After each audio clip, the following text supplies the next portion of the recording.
নির্বাচনী আসন ব্রাহ্মণবাড়িয়া সদর 3 এবং বিজয়নগর নিয়ে আমি এখানে শুনানিতে অংশ নেওয়ার জন্য আমি উপস্থিত হয়েছি। এখানে একে একে অনেকেই শুনানিতে অংশগ্রহণ করছে, শুনানিতে তারা কথাবার্তা যুক্তিতর্ক তারা তুলে ধরেছে।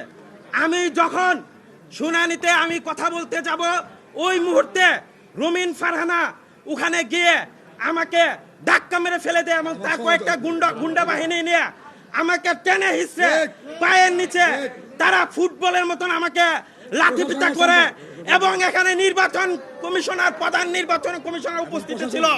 আমি বলতে চাই আমরা জীবন দিয়ে রক্ত দিয়ে এই জুলাই বিপ্লবে আমরা নেতৃত্ব দিয়েছি, তখন এই নতুন বাংলাদেশ আমরা উপর দিয়েছি। আজকে প্রধান নির্বাচন কমিশনের সামনে আমাকে যেভাবে পায়ের নিচে লাথি মারা হয়েছে, আমাকে যেভাবে পিটিয়ে আহত হয়েছে, আমার জামা কাপড় ছিঁড়ছে, এখানে সবাই দেখেছে। আপনারা আমি বলতে চাই এই বাংলাদেশের জন্য আমরা জীবন দেই নাই, রক্ত দিই নাই। আমরা চেয়েছিলাম এই বাংলাদেশে একটি গণতান্ত্রিক পরিবেশ থাকবে, এখানে সবাই তার যুক্তি তর্ক তুলে ধরবে, কিন্তু আমি আমার কথাই বলতে পারলাম না।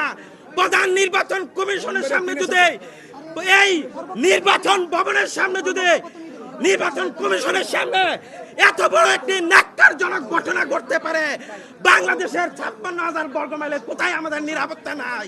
আমি নিরাপত্তা চাই।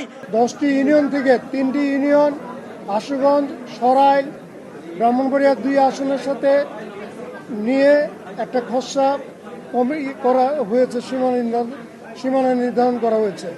কিন্তু এই বিজয়নগরের 3 এলাকার লোকজন এই সরাইল এবং আশুগঞ্জের সাথে তারা যেতে যাচ্ছে না এবং বিভিন্ন ভুল তথ্যের ভিত্তিতে এই 3টি আসনকে সরাইল এবং আশুগঞ্জের সাথে সম্পৃক্ত করা হয়েছে। অথচ এই 3 ইউনিয়ন সামাজিকভাবে কিংবা প্রশাসনিকভাবে ব্রাহ্মণবাড়িয়ার এই ভৌগোলিকভাবে ব্রাহ্মণবাড়িয়ার বিজয়নগরের সাথে সম্পৃক্ত এবং ব্রাহ্মণবাড়িয়ার সদর 3 আসনের সাথে সম্পৃক্ত।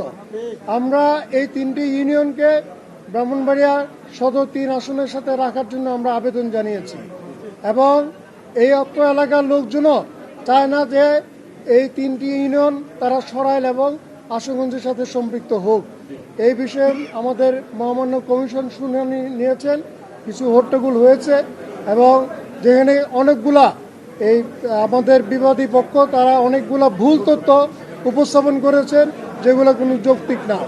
আমরা মনে করি যে এই 3টি আসন ব্রাহ্মণবাড়িয়া সদর, এই 3টে ইউনিয়ন ব্রাহ্মণবাড়িয়া সদর বিজয়নগরের সাথে সম্পৃক্ত হওয়া উচিত। এই ব্যাপারে আমরা আজকে কথা বলেছি যে আমরা বিজয়নগরবাসী কোনোভাবেই চাই না যে আমাদের এই 3টা ইউনিয়নকে আপনার সরাইল এবং আশুগঞ্জের সাথে নিয়ে যাক।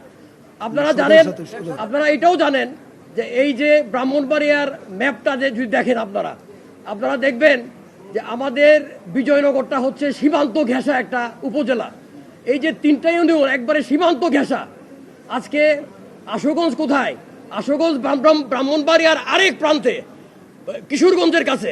ওই কিশোরগঞ্জের কাছে আশুগঞ্জ এবং সরাইল হচ্ছে ব্রাহ্মণবাড়িয়ার আরেক প্রান্তে। এখন যদি ব্রাহ্মণবাড়িয়ার 2 আসনে আমাদের এই সীমান্ত ঘেঁষা মাঝখানে 20-30 মাইল ডিস্টেন্স, এখান থেকে যদি আমাদের এই 3টা ইউনিয়ন নিয়ে যাওয়া হয়, এটার মতো আসলে এরকম একটা অবিচার আমাদের বিজয়নগরবাসীর প্রতি, এই অবিচারটা যাতে না হয় আমরা প্রধান নির্বাচন কমিশনারের কাছে আমরা বিনীত অনুরোধ জানাচ্ছি।